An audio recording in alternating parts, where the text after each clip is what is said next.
Welcome back to the neighborhood. My name is Dylan, and today I'll be talking about State of Decay 2.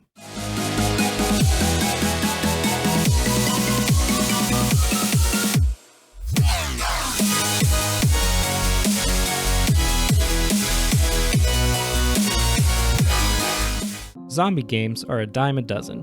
You've got your franchises like Resident Evil and Dead Rising, your indies like Project Zomboid and 7 Days to Die, and your additions to completely different games like Undead Nightmare and the Zombies mode in Call of Duty.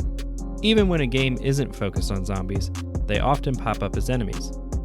While they all have different takes on surviving the zombie apocalypse, one of the best, in my opinion, is a game called State of Decay 2. Developed by Undead Labs and published by Microsoft Game Studios, State of Decay 2 puts players in the shoes of survivors trying to build a community and survive in the hostile, post-apocalyptic world.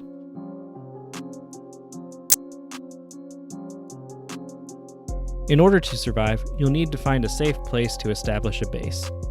Each of the maps has a selection of locations that can be claimed with their own pros and cons. Some of the bases require you to have a minimum number of survivors and earn some influence before they can be moved into. Recruiting new members to your community involves either running into them in some random encounters that give you the option to take them in, or building up enough of a reputation with another enclave that you can offer for their members to join you. Adding survivors to your ranks means you'll need enough beds, food, and other resources in order to support them. Each base has some facilities built into it, which may provide you with some of these resources, with the option to build some additional facilities, but most of the time you'll need to make supply runs and establish outposts in order to keep your community functioning and their morale up. The world is seeded with resources and items to help you survive, but claiming them means heading out into the dangerous, zombie-infested world. Most locations have a type of resource you are likely to find in them, such as the grocery store having a lot of food, or ammo and weapons being readily available at abandoned military outposts. You'll constantly be weighing your options. Do you bring some extra ammo and health items, or leave more room to carry back new supplies? Do you take an extra can of gas, or hope your car has enough to make it back to base? Do you search one more house even though your character is wounded, or do you play it safe and head back to heal? Additionally, you're trying to balance the other enclaves on the map, either trying to make allies or enemies of them. You've also got random missions popping up, offering the chance at powerful rewards, but usually only for a limited amount of time. Just surviving your time in the world can take priority, as you contend with the hordes of the undead, blood-covered plague zombies, and special freak zombies like the Screamer that can draw a ton of zombies to you, or the Juggernaut that can take and dish out a ton of damage. The map is dotted with plague hearts that prevent outposts from being claimed and have higher concentrations of plague zombies around them. Being hit by plague zombies builds up infection on your survivors, eventually turning into the blood plague, which will kill them if the timer runs out without a cure being given to them. Clearing the plague hearts makes the map a little bit safer, but generally, these are inside of buildings and draw all the zombies in the area to you if attacked, meaning you could wind up in a bad situation quickly. Failure doesn't just mean a game over where you can reload your last checkpoint. Instead, it means losing that survivor you have spent time leveling up, a morale hit for your community, and tracking down and killing that newly risen zombie to reclaim some of your old gear. This gameplay loop of going out for resources and quests with the constant risk of death enhances the story elements.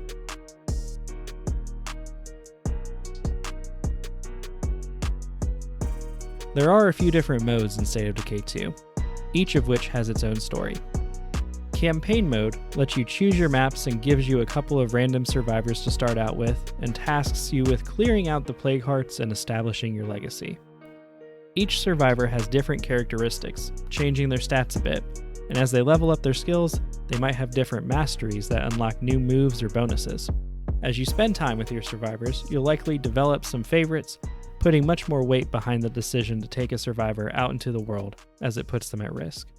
You can promote one of your characters to the leader of your community. Leaders come in 4 different flavors: Builder, Sheriff, Warlord, and Trader, all with a specific goal.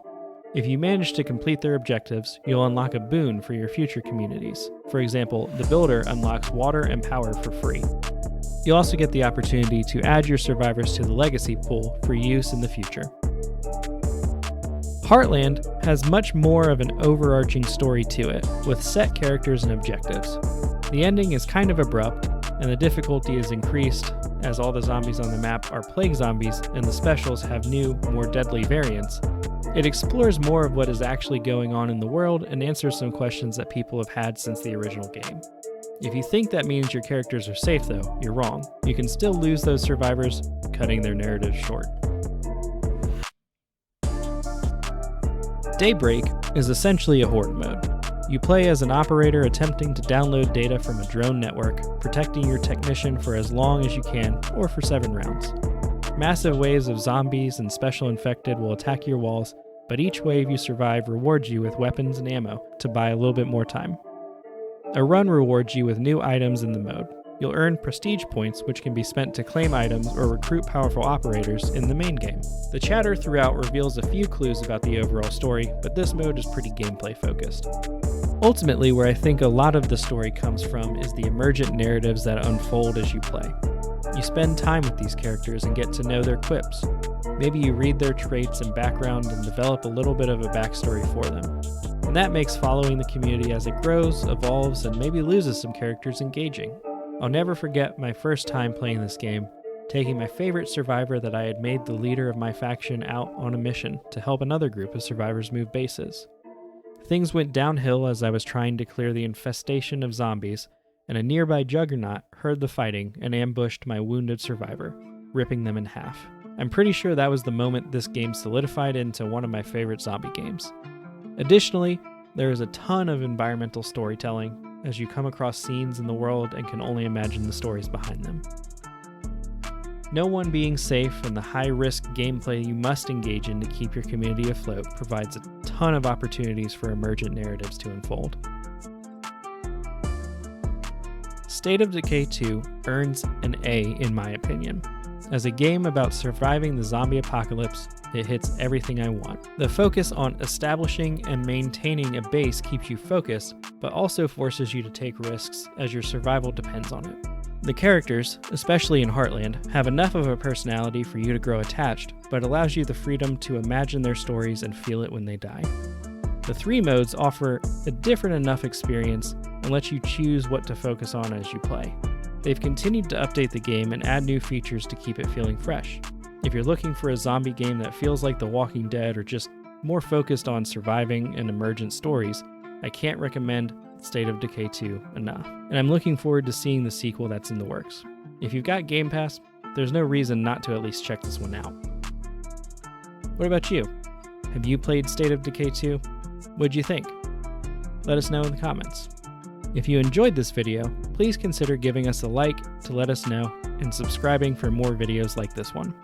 With that, I'll leave you with a reminder to stay friendly, gamers.